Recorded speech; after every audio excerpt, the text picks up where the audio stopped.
ماوەی مانگێکە بە پێی ڕێنمایە نوێیەکانی وەزارەتی پەروەردە مامۆسایان داوامی قوتابخانەکان بەڕێوە دەبن، بەڵام لێدوانە جیاوازەکانی بەرپرسانی حیزبی و حکومی لەسەر لابردن و بەردەوامبوونی پاشەکەوتی موچە مامۆسایانی نیگەران کردووە.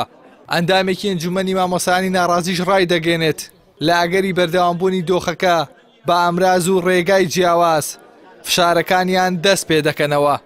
حکوومەت نەتوانێت بەم سعرە زۆرەی نەوت بەو هەموو داهاتە نەتوانێت موچەی 12 مانگ بە پاشەکەوتە دابینکە کەواتە ئەمەلێک نەماوە لەم دەگەڵم دەسەڵاتەیە.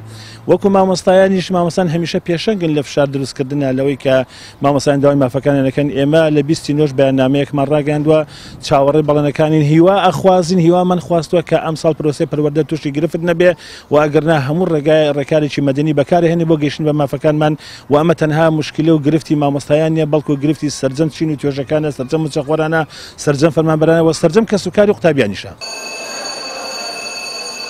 لە سەرەتای ساڵی نوێی خوێندنەوە یەکێتی مامۆسایانی کوردستان هۆشیاری دایە حکوومەت لەبارەی خراپی ڕەوشی مامۆسایان و داوای لابردنی پاشەکەوتی موچەی کرد.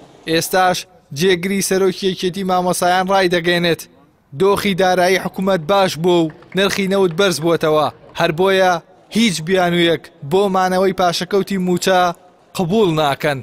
دارە ئەم هەوڵانی ئەمان زۆر جاونا ئەخایێنێ هەتا مامۆسایان نەکەونە زەخت و فشارکردن ئەوان بەڕاتی هەنگاوی کردداری نانێن.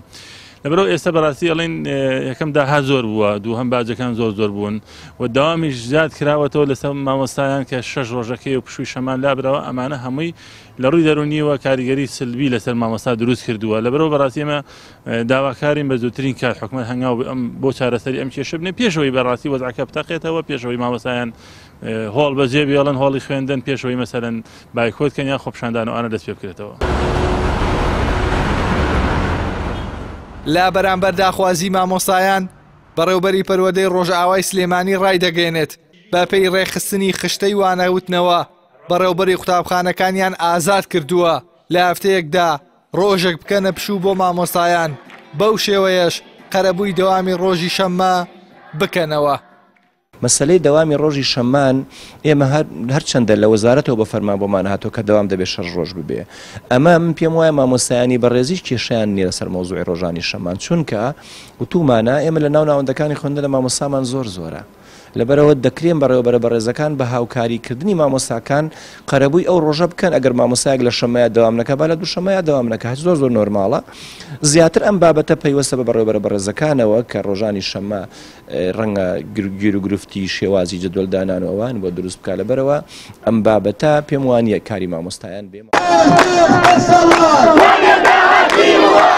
داواکاریەکانی مامۆستایان لە 4 ساڵی ڕابردوو کابینەی هەشتی حکوومەت نەیتوانی جێبەجێیان بکات و ئێستاش وەک میرات بۆ کابینەی نۆ ماونەتەوە تا پێگێنانی حکوومەتی نوێش چارەنووسی لابردنی موچە یان لابردنی دەوامی ڕۆژی شەممە لای وەزارەتی پەروەردە و مامۆسایان ڕوون نەبووەتەوە و لە بەرامبەریشدا مامۆسایانی ناڕازی ڕای دەگەێنن ئەگەر پاشەکەوت لا نەبرێت دەست بە فشارەکانیان دەکەنەوە.